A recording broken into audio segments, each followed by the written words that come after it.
surtout, il devrait savoir quand même qu'il a 81 sélections en équipe de France de football, qu'il a joué à Manchester, qu'il a été capitaine, il a joué à Nice, il a joué à Monaco, il a joué, il a joué à la Juventus de Turin, et là, il se conduit comme un imbécile, comme un idiot. Voilà, c'est tout. Passons à autre chose. Bon, est-ce que c'est une parole de bon sens que celle de Jacques et c'est difficile de défendre Patrice Evra sur ce coup-là. Attendez, la charge est très violente là. Mais la charge de Evra était violente. Mais non. Vous mettez un coup de pied dans un supporter, vous pouvez. Je ne sais pas dans quel état d'ailleurs est le supporter. Mais... Première chose. Il n'y a pas grand-chose à mon avis. Comment ces supporters arrivent déjà? Ça, c'est un autre problème. Oui, mais c'est important. Non, attendez, si c'est ça ta défense, si c'est ça ta défense, à mon avis, on va pas aller loin. T'as parlé 10 minutes. Si c'est ça ta défense, on va pas aller loin. Je peux juste te répondre. Donc, première chose, ça c'est la première chose. La deuxième chose, quand toute votre vie, vous subissez des insultes racistes quand il est en Italie. Arrêtez de mettre là-dessus. Non, là, je vous interromps. Arrêtez de mettre les insultes racistes à tout bout de champ sur le débat. Ça suffit. Alors, c'est intolérable. Okay. Bon, non, c'est intolérable. Personne ne. Mais pourquoi vous partez? Parce que pourquoi? Moi, je donne aussi. Mais personne n'a dit. Alors, laissez-moi terminer mon truc. Mais ça suffit. Laissez-moi terminer mon truc. Mais personne n'a dit que je vous dis. Mais ça va. Mais ça va de tout ramener aux insultes racistes. Toute votre vie, mais vous avez ça va de tout ramener à ça. Et que vous vous retrouvez dans un stade où vous vous faites insulter en permanence, il y a un moment où il y en a ras-le-bol. Mais vous justifiez. Vous pouvez vous énerver autant que vous voulez. Ça, c'est incroyable. Mais c'est obsessionnel chez vous. Mais vous êtes insupportable. Vous êtes insupportable. Mais c'est obsessionnel de tout ramener au racisme. Là, c'est pas un cas de racisme. Je suis en train de développer quelque chose. Mais franchement, vous pouvez me laisser terminer ou pas? Ah oui. Ah bon, ok, merci. Non mais franchement, là c'est n'importe quoi. Mais c'est vous. Je vous dis tout simplement. Pardonnez-moi, vous partez là-dessus. Eh ben moi je vous dis comment le processus se passe des fois chez certaines personnes. C'est simple, quand toute votre vie vous avez subi des choses et qu'à un moment vous vous retrouvez encore dans un stade où vous vous faites insulter en permanence, il y a un moment où vous êtes un être humain et vous craquez. Ross. Vous avez des gens depuis Nice-Na, vous avez des anciens joueurs qui sont soi-disant qui n'avaient même pas de talent et qui ont fait carrière parce qu'ils avaient des potes dans le football et qui passent leur temps à se focaliser dessus et à le défoncer en permanence. Attendez, je finis juste. Mais il manquerait plus que ça. À passer leur temps à le défoncer en permanence par rapport à ce qui s'était passé à Nice-Na. Et depuis, ils s'en prennent plein la gueule. Il y a un moment où et quand vous tombez justement sur ou même certains journalistes qui ont même pas couru 50 mètres de leur vie ou fait 5 jongles de leur vie, et quand vous en prenez plein la gueule et qu'à un moment vous vous retrouvez dans un stade comme ça et que vous vous faites insulter, je suis désolé, quel que soit votre niveau, quel que soit qui vous êtes, à un moment vous en avez ras-le-bol et il peut y avoir un coup de sang, c'est humain. Moi ça peut m'arriver aussi. Je ne peux pas. Non, là je suis pas très loin d'ailleurs de vous en mettre une, Pascal Pro. Non. Mais attendez, oui. Non, Ross, attendez. Non, mais Ross, attendez, Ross. Mais Julien, je vous en prie. Mais je rigole, c'est un mot. Il dit rigole. Ross, on est plutôt amis. Mais je plaisante. Non, mais on est plutôt camarades. Mais évidemment. Bon, je vous aime beaucoup. Mais c'est pour ça que je vous l'ai dit. Bon, mais est-ce que vous entendez ce que je vous ai dit tout à l'heure? Pascal. Est-ce qu'il est possible d'arrêter que les communautés en France... Mais on s'en fout de ça. Laissez-moi terminer. C'est pas ce que j'ai dit. Mais arrêtez de sortir les choses de leur côté. Oui, mais c'est perçu comme ça. Mais pas du tout. Mais il n'y a que vous qui le percevez de cette manière-là. Mais vous voulez que je vous dise... Mais Ross, ce que vous dites... Je vais vous dire ce que vous... Comment les... Laissez-moi terminer. Ross, les gens entendent ce que vous dites... C'est leur problème. Je suis désolé, j'ai le droit de m'exprimer. Pascal, faut pas que ça devienne un débat sur le communautarisme. Mais ça n'a aucun rapport. Mais c'est un rapport. Mais c'est pas moi qui l'ai pas.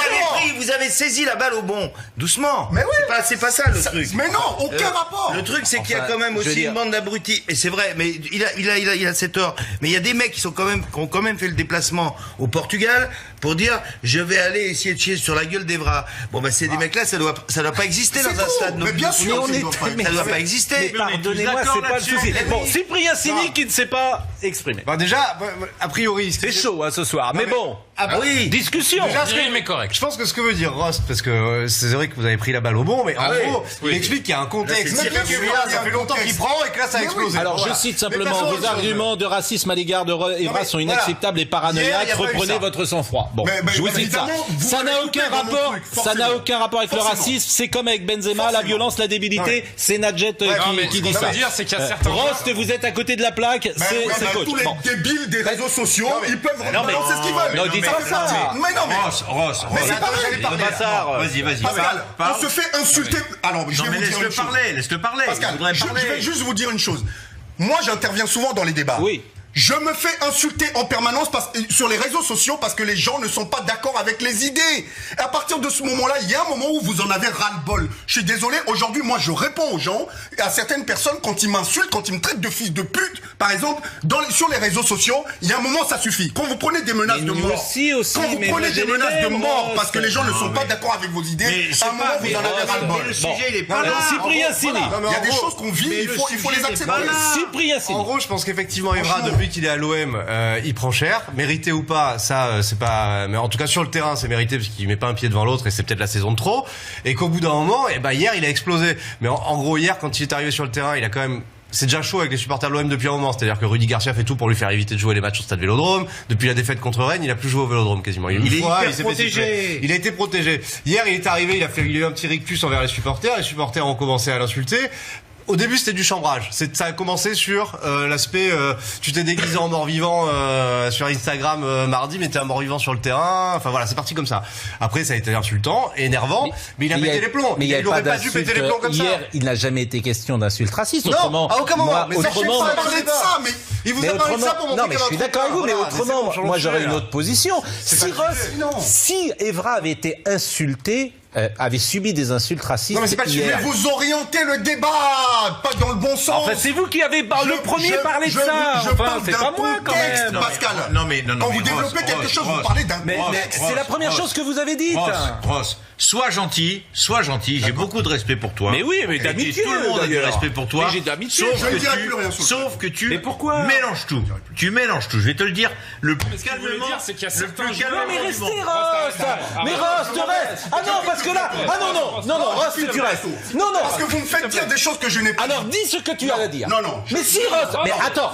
Non, Ross, tu restes parce que d'abord on est. Là, je te le demande parce qu'on est amis. Si on a mal. J'ai beaucoup d'amitié pour vous, mais il y a une chose. Là, vous avez orienté le débat sur c'est formidable, on n'a rien orienté. C'était pas du tout ce que j'ai. Alors qu'est-ce que tu veux dire? Qu'est-ce que tu veux dire? J'ai créé un contexte. Je dis qu'en toute votre vie, vous subissez des choses. Vous subissez des insultes racistes. Alors donc vous le dites. Vous subissez des insultes racistes. Alors attendez. Vous voulez que je vous lise ce que j'ai écrit?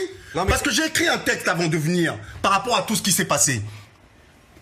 Et justement, je parle des insultes racistes, mais je parle de la carrière du bonhomme depuis le début. Est-ce qu'il subit?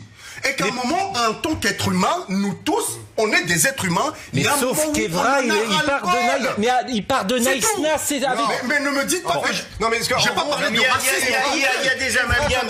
Alors, il y a des amalgames. Evra, quand il a commencé sa carrière, c'est vrai, dans les petits clubs en Italie, parce qu'il est pas sorti des centres de formation et tout, il subissait effectivement le racisme au quotidien, il en a parlé plusieurs fois. C'est peut-être aussi ce trop-plein qui sort à la fin de sa carrière. C'est ce que je veux dire, je pense. Et je voyais hier, ça n'a rien à voir avec sur la chaîne L'équipe en face, Domenech qui se régalait de dire des saloperies sur Evra. Ça ne va pas non plus. Eh ben voilà, à un moment, les mecs, c'est des êtres humains. Ce sont des êtres humains. Alors qu'est-ce que vous voulez faire? Ce que je voulais vous expliquer, c'est que ça peut arriver à n'importe qui à un moment de craquer. Pourquoi? Ah oui. Ben oui. Donc, alors qu'est-ce qu'on fait? Mais attendez, vous connaissez ma position sur les questions de violence, surtout sur l'exemplarité des gens qui, eux, sont médiatisés, qui doivent être exemplaires par rapport aux gamins. Nous, on fait de la prévention dans les quartiers, dans les écoles. Donc, pour nous, ces gens-là doivent être exemplaires. Mais on n'en oublie pas non plus que ce sont des êtres humains et qu'à un moment, le trop-plein peut faire que n'importe qui peut craquer. Je suis désolé. Écoutez, chacun se fera une opinion ce soir avec notre débat. 30 secondes. Jacques Vendroux. Non, le débat est intéressant. Monsieur Evra est tout sauf un martyr de la société. Il faut arrêter de le faire passer pour une victime. Moi, je ne me permettrai même pas de parler de racisme parce que c'est un sujet qui est tellement délicat et tellement important qu'il faut pas tout mélanger. Et j'ai l'impression que lui mélange tout. Voilà. Moi, je n'ai jamais parlé de racisme et personne autour de cette table, excepté toi, a parlé de racisme. Moi, je parle simplement de la conduite d'un mec qui a...